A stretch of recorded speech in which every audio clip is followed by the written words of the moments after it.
Vamos mergulhar numa visão que está dando o que falar no mercado financeiro brasileiro.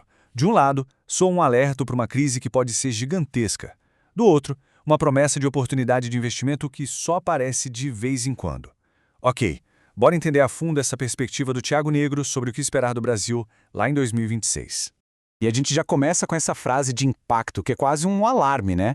Segundo uma das fontes que analisamos, o Thiago Negro, muito conhecido como o Primo Rico, acredita que o Brasil está na beira da sua maior crise. É uma afirmação que, claro, deixa qualquer um preocupado, mas também curioso. O que será que está por trás dessa visão tão forte? E aqui está o pulo do gato dessa análise toda. O argumento é que justamente nesses momentos de caos, de pessimismo geral, é que nascem as melhores oportunidades. Pelo menos para quem sabe o que está fazendo. A grande questão que fica é essa: como é que uma crise, que parece algo tão ruim, pode se transformar na maior chance de ganho para o investidor? É um paradoxo, né?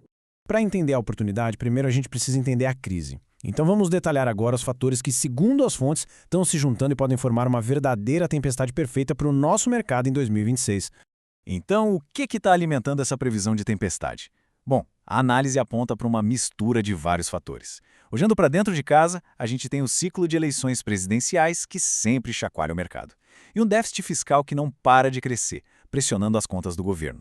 Olhando para fora, o cenário global está cheio de tensões, o que joga mais incerteza na conta. Soma isso a uma certa fragilidade no setor bancário e juros que teimam em ficar altos. E pronto, o resultado é um ambiente de risco bem elevado. E olha só, esse número aqui é um sintoma bem claro dessa tensão. Uma das fontes destaca que o Nigra chegou a colocar parte do dinheiro dele em títulos públicos IPCA+, aqueles que protegem da inflação, pagando juros reais de quase 7,2%. Uma taxa tão alta assim mostra o quanto o mercado está exigindo de prêmio para financiar o governo num cenário desses. É um número que grita perigo, mas ao mesmo tempo ele também grita recompensa. E para a gente ter uma ideia do tamanho do problema, a análise faz um paralelo com um dos momentos mais turbulentos que o Brasil viveu nos últimos tempos.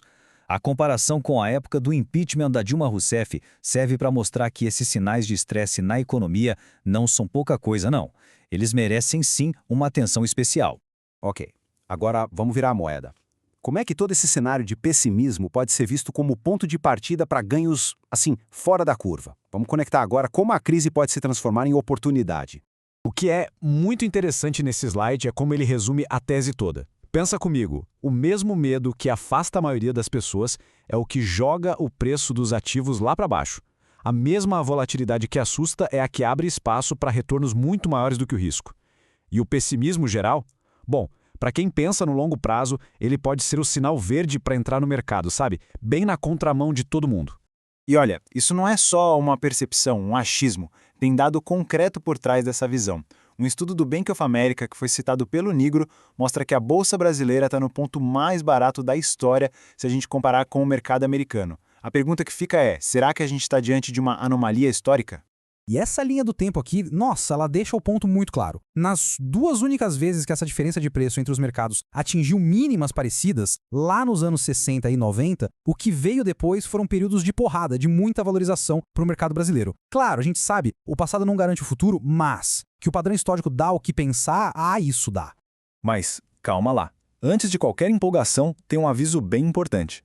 A própria análise do Nigro traz essa citação do Ray Dalio como um lembrete. Ninguém tem bola de cristal para prever o futuro. Isso aqui é uma análise de probabilidades, de ciclos, não é uma certeza absoluta. A estratégia tem que vir sempre antes da tentativa de adivinhação. Certo, então com essa história de crise e oportunidade, como é que um investidor pode se posicionar na prática? Vamos para a terceira parte e ver como essa análise toda se transforma numa estratégia de investimentos de verdade. Para entender a lógica de alguns investimentos da carteira, a gente precisa sacar um conceito-chave. A tal da aposta assimétrica. Não é sobre acertar sempre. A ideia é montar um investimento de um jeito que, se der errado, a perda é pequena, é controlada. Mas, se der certo, o ganho pode ser gigantesco, exponencial. E o Bitcoin se encaixa como uma luva nessa definição de aposta assimétrica. A recomendação, segundo as fontes, é ter uma parte bem pequena da carteira nele, algo entre 2% e 5%. É uma fatia que, se cair muito, não vai quebrar o patrimônio, mas que, por outro lado, tem potencial de impactar muito positivamente o resultado geral, justamente por ser tão volátil e imprevisível. Mas claro, a carteira não é só Bitcoin. A base dela, o grosso do investimento, está em ativos que tendem a se beneficiar desse cenário que a gente desenhou.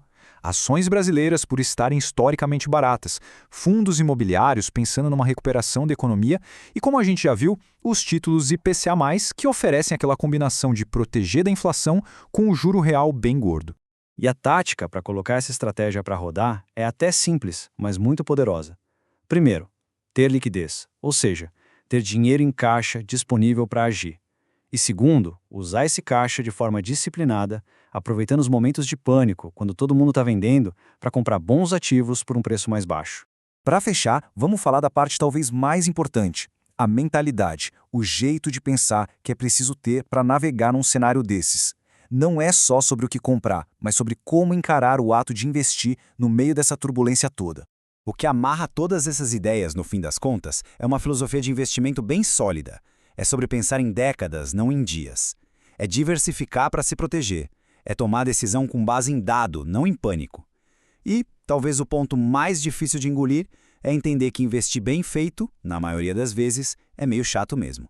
É ter uma carteira com ativos sólidos, que vão atravessar as crises e entregar resultado com consistência lá na frente. E a gente termina com essa reflexão.